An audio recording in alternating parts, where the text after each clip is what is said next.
Hey guys, what's happening? Thanks for tuning in, coming back and watching. I appreciate it. I hope you're doing well, staying safe, taking care of yourselves, and all those kind of things. And if you're new here, I'm Jim. Great to meet you. Thanks for stopping by. I make tutorial videos here every week showing you how I edit my photos using various software products. Today, I'm in Luminar AI. I almost said Luminar 4.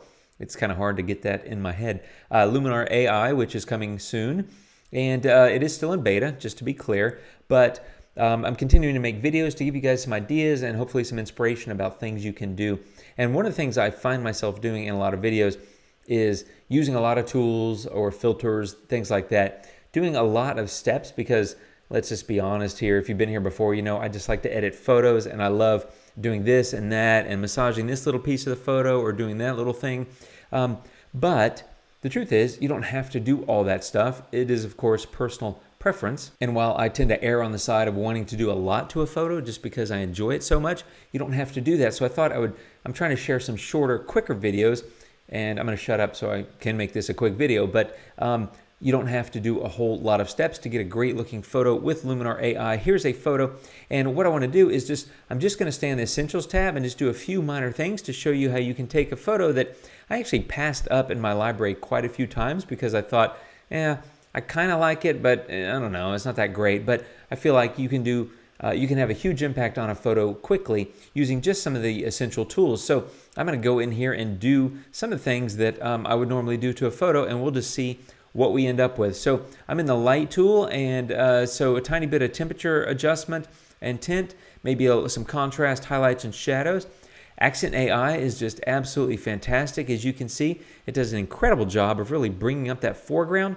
And that was one of the things I didn't like about the base photo was, if you look at it, it's just a little too dark and that sort of thing. But the Accent AI just does a fabulous job with that. Sky Enhancer is going to darken those blues a little bit, give me a little bit more what I consider drama in the sky, right? That contrast between those white clouds and that blue behind it. Structure AI, I'm going to bump that up. And I just love how intelligent Structure AI is. You know, it's giving me some nice pop of crispness in those rocks and mountains, but it's not really messing up my water or sky. If you've been here before, you know I like kind of smooth water and smooth skies, and this water's moving nicely, and so I don't want to over crunch that. I like that kind of gentle flow. And then color, I'm going to come over here in vibrance and maybe pop that a little bit, and I might come in here to the blues, and I'm just kind of playing around. I might give the blues a little bit of bump. I like how the blue looks in the water. I just want to be careful with the sky. If you drag saturation, that's going to saturate everything. As you can see, it's getting more and more like over the top. So I tend to avoid saturation a lot of the time, but I do use vibrance quite a bit. Now I might just come down here to landscape and try golden hour and see how that looks.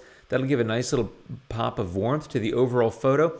And one of the things it's doing is it's giving me a little bit more warmth in those clouds, but it's also popping some of the warmth over here in the rocks, like how the light is hitting the top of that, and also like this rock down here. And so if I turn that off, if you look at the before golden hour and the after, it's subtle, but I think you can see the difference. And honestly, like, you know what, I actually might adjust this green every time I look at the photo. There's other things I want to do, but if you open the color tool, you see this HSL down here, and if you click on that, you get the option to go into hue, saturation, and luminance. I'm in saturation, and I'm going to take that green saturation down a little bit, and I'm going to now go into luminance and bring that green luminance down a little bit. And as you can see, that's darkening and reducing the intensity of the color in that tree. And it was a little too bright and a little too green for me, and I don't want the tree to really distract from the image. That's not what I'm going for here. So honestly, like, that's an edit. There's a couple of other things I would probably do, and it's because I just like to edit photos. Actually, now that I look at the blues, I actually might come into saturation and actually take those blues back down. I actually might reduce them a little bit. I don't want to overdo the blue and oversell it, but that's a quick and easy edit. I see a couple of spots I can remove. The eraser tool is right there. If you want to change the aspect ratio or something, Composition AI is right there. It's literally, there's so much on Essentials that you can have a huge impact on your photo without even leaving that basic Essentials tab. So if I show you the before, there it is in the after. I think I have a much better looking photo, and really that was quick and easy and simple, and that's the power and I think the beauty of Luminar AI. The Essentials tab, as the name implies, it has your essential adjustments on it, including composition and erase, which I love, that are now included there instead of going to In Luminar 4, you had to go to a different section called Canvas Tools to get to those kind of things. But now it's built into the Essentials tab, which I think makes all the sense in the world. For me, get your composition right, straighten the photo if you need to, erase things if they're in the way. And while I could probably do a bit of each of those in this photo, I'm really just talking about the editing here.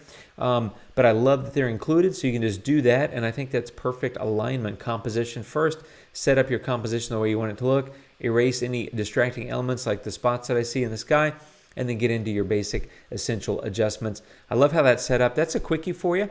Just wanted to show you that, you can take a photo you don't really like and turn it into something you do like, but perhaps more importantly, that you don't have to jump on all 4 tabs and use countless filters like I tend to do in a lot of my videos.